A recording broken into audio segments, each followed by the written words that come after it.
Ma mère m'avait emmené passer quelques semaines à Venise et comme il peut y avoir de la beauté aussi bien que dans les choses les plus humbles, dans les plus précieuses, j'y goûtais des impressions analogues à celles que j'avais si souvent ressenties autrefois à Combray, mais transposées selon un mode entièrement différent et plus riche. Quand, à 10 heures du matin, on venait ouvrir mes volets, je voyais flamboyer, au lieu du marbre noir que devenaient en resplendissant les ardoises de Saint-Hilaire, l'ange d'or du campanile de Saint-Marc. Rutilant d'un soleil qui le rendait presque impossible à fixer, il me faisait, avec ses bras grands ouverts, pour quand je serais une demi-heure plus tard sur la Piazzetta, une promesse de joie plus certaine que celle qu'il put être jadis chargé d'annoncer aux hommes de bonne volonté. Je ne pouvais apercevoir que lui, tant que j'étais couché, mais comme le monde n'est qu'un vaste cadran solaire où un seul segment ensoleillé nous permet de voir l'heure qu'il est, dès le premier matin je pensais aux boutiques de Combray, sur la place de l'église, qui, le dimanche, étaient sur le point de fermer quand j'arrivais à la messe, tandis que la paille du marché sentait fort sous le soleil déjà chaud. Mais dès le second jour, ce que je vis en m'éveillant, ce pourquoi je me levais, parce que cela s'était substitué dans ma mémoire et dans mon désir au souvenir de Combray, ce furent les impressions de ma première sortie du matin à Venise, où la vie quotidienne n'était pas moins réelle qu'à Combray, où, comme à Combray, le dimanche matin, on avait bien le plaisir de descendre dans une rue en fête, mais où cette rue était toute en une eau de saphir, rafraîchie de souffles tièdes, et d'une couleur si résistante que mes yeux fatigués pouvaient, pour se détendre et sans craindre qu'elle fléchît, y appuyer leur regard. Sur la piazza, l'ombre put se développer à Combray la toile du magasin de nouveautés et l'enseigne du coiffeur. C'étaient les petites fleurs bleues que sème à ses pieds sur le désert du dallage ensoleillé le relief d'une façade Renaissance. Non pas que, quand le soleil tapait fort, on ne fût obligé, à Venise comme à Combray, de baisser, au bord du canal, des stores. Mais ils étaient tendus entre les quadrilobes et les rinceaux de fenêtres gothiques. J'en dirais autant de celle de notre hôtel, devant les balustres de laquelle ma mère m'attendait en regardant le canal avec une patience qu'elle n'eût peut-être pas montrée autrefois à Combray, en ce temps où, mettant en moi des espérances qui, depuis, n'avaient pas été réalisées, elle ne voulait pas me laisser voir combien elle m'aimait. Maintenant,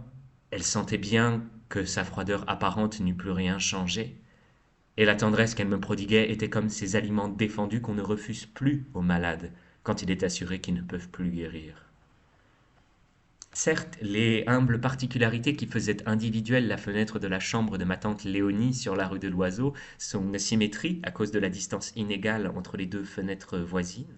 la hauteur excessive de son appui de bois et la barre coudée qui servait à ouvrir les volets, les deux pans de satin bleu et glacé qu'une embrasse divisait et retenait écartés, l'équivalent de tout cela existait à cet hôtel de Venise, où j'entendais aussi ces mots si particuliers, si éloquents, qui nous font reconnaître de loin la demeure où nous rentrons déjeuner, et plus tard restent dans notre souvenir comme un témoignage que, pendant un certain temps, cette demeure fut la nôtre. Mais le soin de les dire était, à Venise, dévolu non comme il l'était à Combray et comme il l'est un peu partout aux choses les plus simples, voire les plus laides, mais à l'ogive encore à demi arabe d'une façade qui est reproduite dans tous les musées de moulage et tous les livres d'art illustrés comme un des chefs-d'œuvre de l'architecture domestique au Moyen Âge. De bien loin, et quand j'avais à peine dépassé Saint-Georges-le-Majeur, j'apercevais cette ogive qui m'avait vu,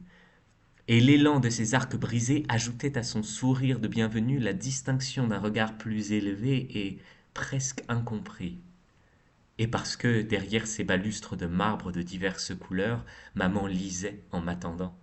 le visage contenu dans une voilette en tulle, d'un blanc aussi déchirant que celui de ses cheveux, pour moi qui sentais bien que ma mère l'avait, en cachant ses larmes, ajouté à son chapeau de paille, moins pour avoir l'air habillé devant les gens de l'hôtel que pour me paraître moins en deuil,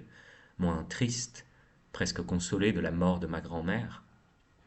Parce que, ne m'ayant pas reconnu tout de suite, dès que de la gondole je l'appelais, elle envoyait vers moi du fond de son cœur son amour qui ne s'arrêtait que là où il n'y avait plus de matière pour le soutenir, à la surface de son regard passionné qu'elle faisait aussi proche de moi que possible, qu'elle cherchait à exaucer à l'avancée de ses lèvres en un sourire qui semblait m'embrasser, dans le cadre et sous le dais du sourire plus discret de l'ogive illuminée par le soleil de midi. À cause de cela, Cette fenêtre a pris dans ma mémoire la douceur des choses qui eurent en même temps que nous, à côté de nous, leur part dans une certaine heure qui sonnait, la même pour nous et pour elles. Et, si plein de formes admirables que soient ces meneaux, cette fenêtre illustre garde pour moi l'aspect intime d'un homme de génie avec qui nous aurions passé un mois dans une même villégiature, qui y aurait contracté pour nous quelque amitié, et si depuis chaque fois que je vois le moulage de cette fenêtre dans un musée, je suis obligé de retenir mes larmes, c'est tout simplement parce qu'elle me dit la chose qui peut le plus me toucher. Je me rappelle très bien votre mère.